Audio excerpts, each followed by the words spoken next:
ये सबको दिखाई दे रहा है, कोई हद नहीं जिसको ना दिखाई दे, है ना।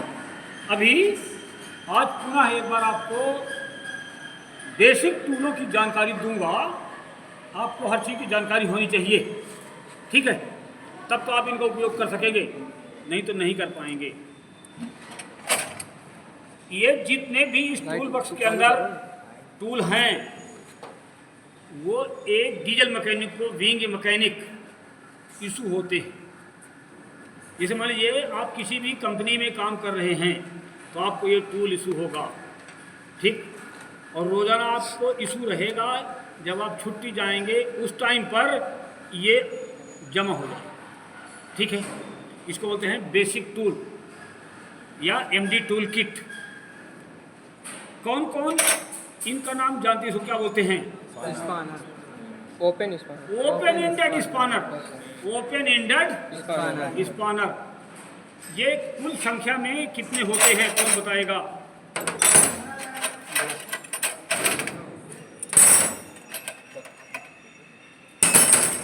कुल संख्या में 11 होंगे। ये गिनती करना 6-7, मतलब इनका साइज,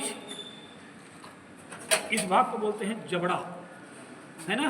तो किसी भी स्पानर का साइज उसके जबड़े की चौड़ाई से लिया जाता है, ठीक है।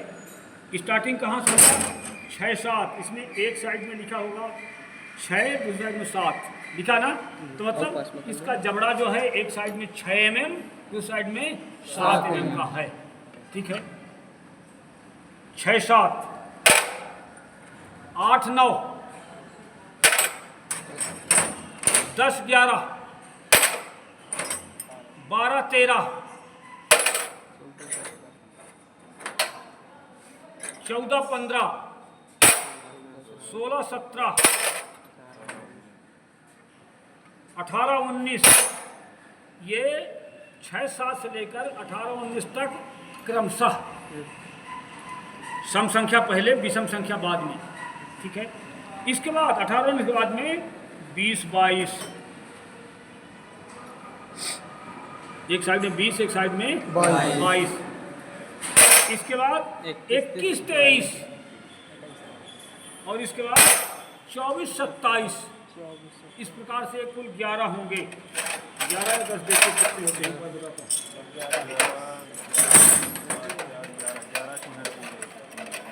1, 2, 3, 4, 5,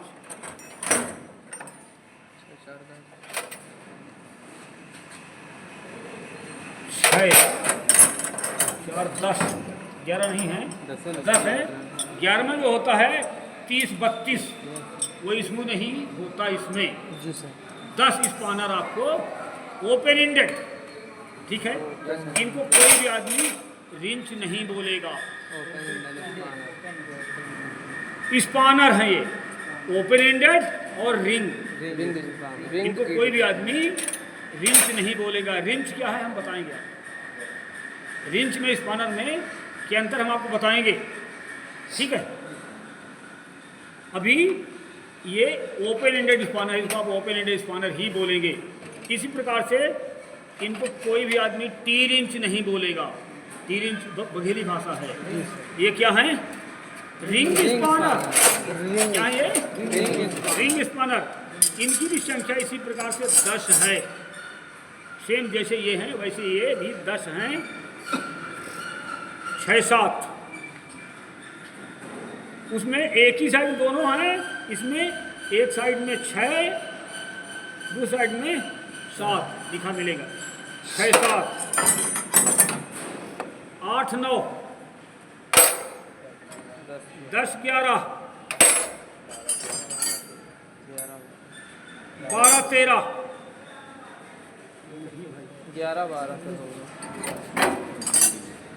11-12 हो नहीं सकता। 12-13 पहले विषम संख्या, सॉरी पहले सम संख्या, इसके बाद विषम संख्या। 12-13, इसके बाद 14-15, 16-17, 18-19, 22, 24, 20-22 कहाँ गया? ये 20-22, 21-23, 24-27। ठीक। आप जब भी अलग अलग दिन अलग आदमी को डिटेल करूँगा, ये स्पॉनर गिनती के द्वारा पता होना चाहिए। ठीक है, जब गिनती के लाएंगे तभी आप वहाँ गिनती जमा होगी, आपके नाम से पर्ची बनी रहेगी, जमा करना पड़ेगा उतना। ठीक है, तो जानकारी होनी चाहिए 10 ओपन एंड स्पॉनर और 10 ही रिंग स्पॉनर होते हैं। ठीक है, इसके बाद और भी इसमें टूल हैं, इनको एक एक करके निकालता हूँ।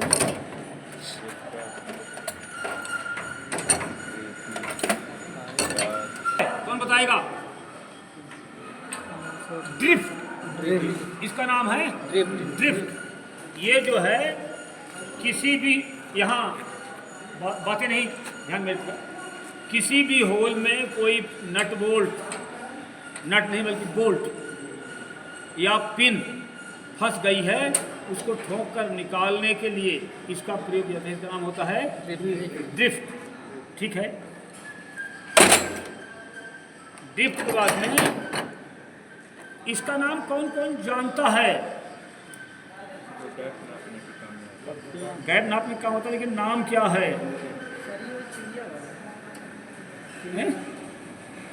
इसका नाम फीलर गेज। क्या नाम है? Feeler gauge. ये आपस में मिलने वाले दो पुर्जों के बीच के गैप का मापन करता है। जैसे आप जो है टेपेट एडजस्ट कर रहे हैं, बोलते हैं कि टेपेट मिलाने का, बोलते ना, तो उस टाइम पर टेपेट का गैप आप फीलर गेज के द्वारा ही मापन करेंगे। क्लियर है? यानी यदि आपसे कोई पूछता है फीलर गेज का क्या काम है, तो आप सीधा बोलोगे आपस में मिलने वाले दो पुर्जों के बीच के दूरी या आपस में मिलने वाले दो पुर्जों के बीच के गैप का मापन करता है। क्लियर है? जैसे इंजन के टेपेट का क्लियरेंस या डिस्ट्रीब्यूटर के सीबी पॉइंट का गैप या कटआउट के पॉइंट का गैप या स्पार्किंग प्लग का गैप, हम इसके द्वारा ही मापेंगे। इसका नाम क्या है? Feeler gauge. बिल्कुल, वेरी गुड। ठीक है, इसका नाम है फीलर गेज। ये काम क्या करता है? दो आपस में मिलकर चलने वाले दो पुर्जों के बीच की दूरी मापता है। ठीक है, इसको रख दें। अभी इसमें और बताऊंगा, इसमें अलग अलग साइज की यानी अलग अलग मोटाई की पत्तियां हैं। हर पत्ती में उस पत्ती की मोटाई लिखी हुई है, नंबर नहीं, मोटाई। पढ़ें क्या लिखा? 0.10 mm। ठीक, यानी इस पत्ती की मोटाई 0.10 mm। इसी प्रकार से अन्य पत्तियों में लिखा है, मूर्छा लग के वो मिट गया है, लेकिन लिखा है। जैसे इसमें लिखा है 0.80 mm, है ना? तो किस के बीच का कितना गैप है, इन पत्तियों द्वारा हम माप लेंगे। जैसे कैसे मापेंगे, यहाँ ध्यान देना।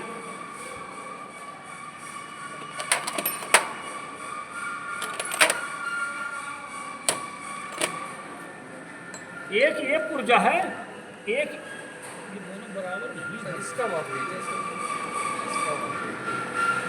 इसमें बीच में बहुत ज़्यादा कट रहेगा। वैसे आपका कहना ठीक है। मान लीजिए हमने इसका गैप मापना है, तो हम शांत रहें।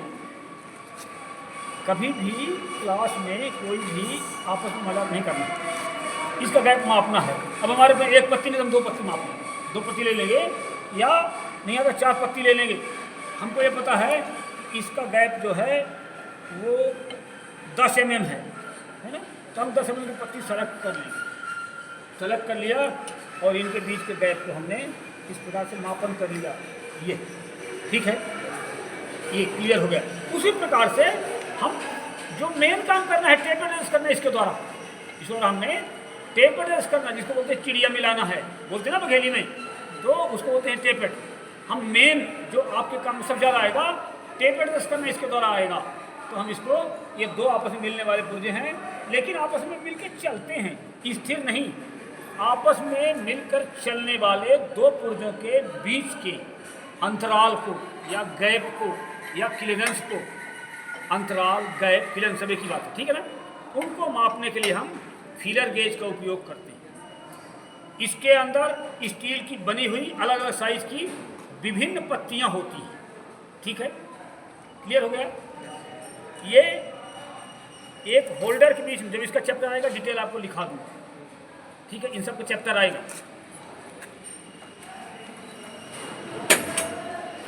इसका नाम क्या, कौन बताएगा?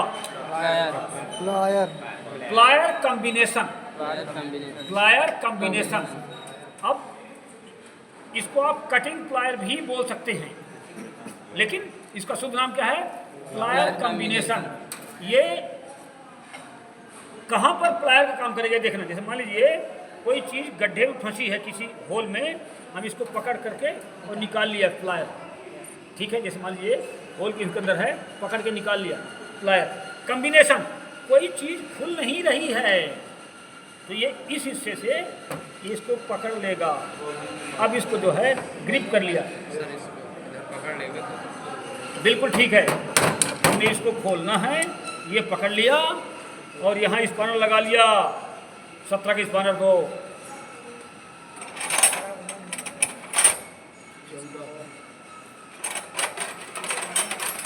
सत्रह ये है। अब भी ऐसे देख करके जानना है, ठीक है, 17 के स्पैनर लिया। हाँ हाँ, ये देखो ना, नीचे वाला कटने के लिए होता है, इसके पकड़ने के लिए। ये अब इसको हम खोल सकते हैं आराम से, ठीक है, ले लो गए, ठीक है। इसलिए ये प्लायर और ये कॉम्बिनेशन। इसके बाद अब कटिंग बोला है कि कटिंग भी इसे हम कर सकते हैं। कैसे कर सकते हैं, ध्यान दें। कोई पतली तार है, वो नहीं कटेगा। कोई पतली तार देखो, वो नहीं कटेगा। छेनी वाला बात बताएंगे, अभी छेनी वाला जब आएगा अभी हम वहाँ तो प्लायर है। एक चीज़ सब लोग एक चीज़ ध्यान दो, मैं जिसको पढ़ा रहा हूँ उसके बारे में क्वेश्चन करना है। गाड़ी को खींच करके पटरी के बाहर नहीं ले जाना। जब मैं प्लायर के बारे में बता रहा हूँ, शांत, जब मैं प्लायर के बारे में बता रहा हूँ तो छेनी के बारे में क्वेश्चन नहीं करना है, ये ध्यान देना है, इसलिए कि सब छात्रों का ध्यान प्लायर की तरफ है।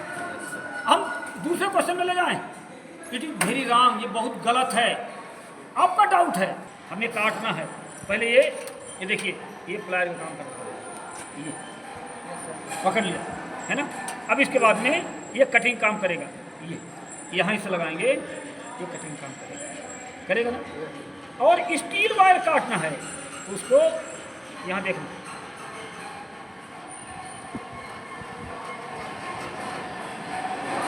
स्टील की वायर काटना है, वहाँ से नहीं कटेगी, यहाँ से कटेगी।